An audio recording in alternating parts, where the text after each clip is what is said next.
Hoje o assunto é diabetes.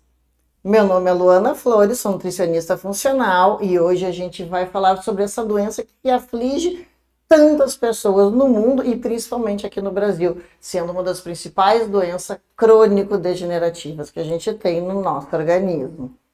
Bom, temos dois tipos de diabetes, o tipo 1 e o tipo 2. O tipo 1 é genético e é uma diminuição da atividade do pâncreas onde não produz insulina. É insulina dependente, tem que tomar insulina para que o organismo consiga processar o carboidrato, processar energia dentro da célula. Mas o diabetes tipo 2 não tem nada a ver com isso, é completamente diferente. Os dois são diabetes porque os dois ficam com a glicose acumulada no sangue e não entra energia dentro da célula. Então falta energia para a célula, para a gente viver, para a gente fazer reparo durante a nossa noite de sono, para a gente ter energia durante o nosso dia, cuidar cerebral. Então, para isso tudo, a gente precisa de glicose dentro da célula, energia dentro da célula. E ambos diabetes acabam acumulando a glicose no sangue e faltando dentro da célula. Mas o diabetes tipo 2, o problema não é o pâncreas e não é falta de insulina. Ao contrário, o problema é celular. A nossa célula tem a membrana plasmática que tem que conversar com a insulina. A insulina fabricada pelo pâncreas vai ali e conversa com a nossa célula para que a nossa célula abra para recebimento de glicose e de energia dentro dela. E daí ela possa realmente ter um metabolismo ativo e funcionar, desempenhar o seu trabalho celular com essa energia que entrou dentro da célula. Só que no diabetes tipo 2, a gente não consegue fazer bem essa conversa com a célula. A insulina vai ali na beira da célula e ela não abre. O receptor para a glicose, o receptor de energia, ele não abre, ele não conversa com a gente. E a insulina vai sendo fabricada cada vez mais pelo excesso de glicose que está se acumulando no sangue e ainda assim o receptor não abre para a geração de energia e para a retirada dessa glicose no sangue. Então são dois tipos muito diferentes. Ambos são dependentes de uma ótima alimentação, exercício físico, sono de qualidade e health lifestyle.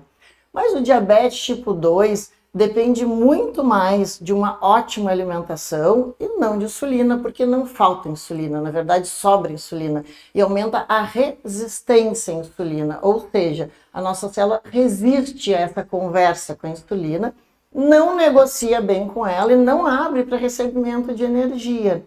Então a gente depende de diminuir a quantidade de carboidrato e de glicose no meio dessa corrente sanguínea. O excesso de glicose na corrente sanguínea leva a um aumento inflamatório muito grande, a depletar o nosso sistema vascular e cardíaco, os nossos órgãos, e pode levar a outras coisas muito piores, como cegueira, danos cerebrais, perda de órgãos. Então é muito importante que essa glicose entre dentro da célula e faça o seu trabalho e não se acumule no sangue. No diabetes tipo 1, daí se toma a insulina que o pâncreas não produz, essa insulina conversa bem com a célula e então essa célula abre e a glicose entra com a tomada de insulina. Mas, claro que uma boa alimentação é importante, porque a gente não pode ter muito carboidrato de alto índice glicêmico, ou seja, que seja absorvido muito rapidamente, como dos carboidratos simples, como do açúcar, para que não se acumule muita quantidade de glicose na corrente sanguínea de uma vez só, tá? Então, igual, a alimentação é muito importante, é vital para que não haja os picos de glicose. E a gente tem uma energia que vai entrando vagarosamente, que dê tempo dessa insulina usada pelo diabético tipo 1 fazer o seu trabalho, negociar com a célula e a célula abrir para o recebimento de energia. Mas no diabetes tipo 2, a célula não abre para esse recebimento de energia. Então a gente precisa de uma energia que seja dada muito vagarosamente, ou seja, um índice glicêmico baixo. O índice glicêmico é a velocidade de absorção de um carboidrato, de uma energia, que precisa chegar aos poucos para dar tempo de tentar uma negociação celular que faça sentido. e daí a glicose não se acumule no processo sanguíneo, tá? Na corrente sanguínea. Então, baixo índice glicêmico é a velocidade de absorção. E a gente precisa de uma alimentação que também tenha média ou baixa carga glicêmica, que é a quantidade de carboidrato. Um é a velocidade de absorção e outro é a quantidade de carboidrato presente nessa alimentação. Então, o ideal para o diabético, principalmente o tipo 2, é uma low carb, não é no carb. Low carb é 10 a 40% de carboidrato, sempre a mesma quantidade que a proteína, um pouco mais de proteína e menos carboidrato, para que dê condições de o organismo negociar com essa célula e entre um pouco de energia dentro da célula e não se acumule no sangue. Então, o índice glicêmico precisa ser baixo, que é a velocidade de absorção, e a carga glicêmica precisa ser baixa também, ou média, para que esse carboidrato, essa quantidade total de carboidrato ingerido no dia, possa efetivamente ser usado, celularmente falando, metabolizado. Bom, para isso, nós precisamos de uma alimentação low carb, mas não é só isso não. Uma alimentação anti-inflamatória, porque o excesso de glicose na corrente sanguínea já é muito pró-inflamatório. Então, vale lembrar que uma alimentação sem excesso de ultraprocessados, industrializados, açúcar, obviamente, e também farináceos refinados é vital para que a gente consiga uma boa comunicação com a célula, diminuindo essas interleucinas inflamatórias, essas substâncias inflamatórias no nosso sangue, e melhore a conversa com o receptor. Não para por aí. A gente consegue sensibilizar o receptor da célula, fazer uma negociação melhor quando a gente tem magnésio, quando a gente tem cromo, quando a gente tem vanádio, que são minerais muito importantes para que a gente consiga uma negociação de paz com essa célula, com esse receptor, que realmente venha lá do meio do citoplasma da célula e vá para a membrana e abra essa membrana para esse recebimento de glicose e de energia, e essa energia seja queimada dentro da célula, usada para giro metabólico. Então, esses minerais são muito importantes. O complexo B também é muito importante para esse processo. E o exercício físico é um grande estimulador dessa célula. Essa célula, esse receptor celular que mora lá no meio da célula, no citoplasma, migra naturalmente para a beira da célula e abre para recebimento de energia quando nós temos exercício físico.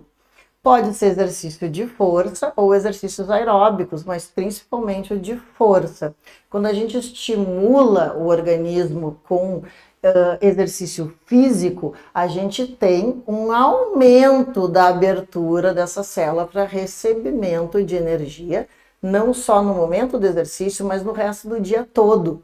Então, o exercício físico é um grandíssimo aliado para o diabetes, principalmente o tipo 2, para que a gente consiga jogar maior nível de energia dentro da célula, essa célula se beneficie com o uso dessa energia, gerando metabolismo, gerando trabalho, e que não se acumule no sangue. Isso é vital. Também o sono de qualidade. Um sono ruim faz com que no dia seguinte esse receptor esteja mais indignado com a gente e acabe não abrindo, não querendo trabalhar e não recebendo nada de energia para dentro da célula, e isso é muito perigoso.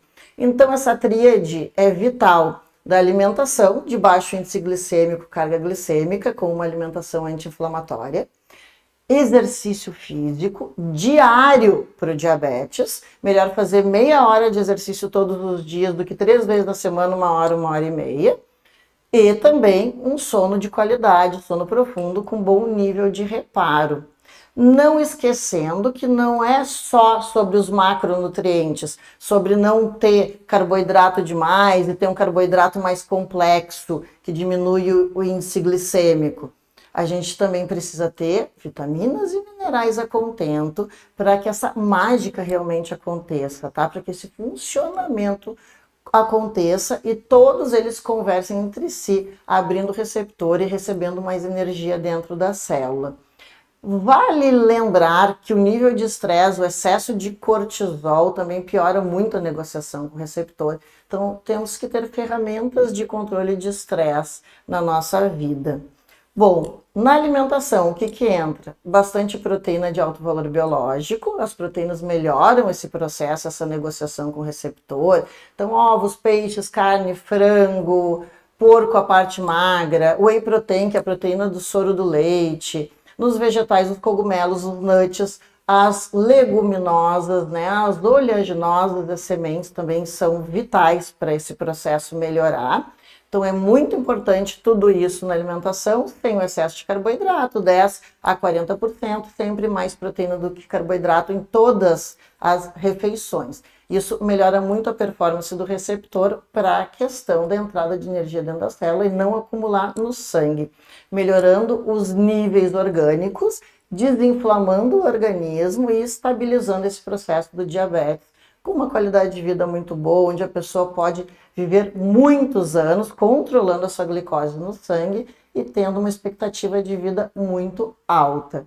Então precisamos de uma boa alimentação, sono de qualidade, a questão do exercício físico, os macro e os micronutrientes na alimentação, que são vitais, com uma alimentação muito saudável, anti-inflamatória, e a dieta mediterrânea é uma ótima pedida também para quem tem diabetes tipo 1 e tipo 2. Espero que vocês tenham gostado e até o próximo vídeo.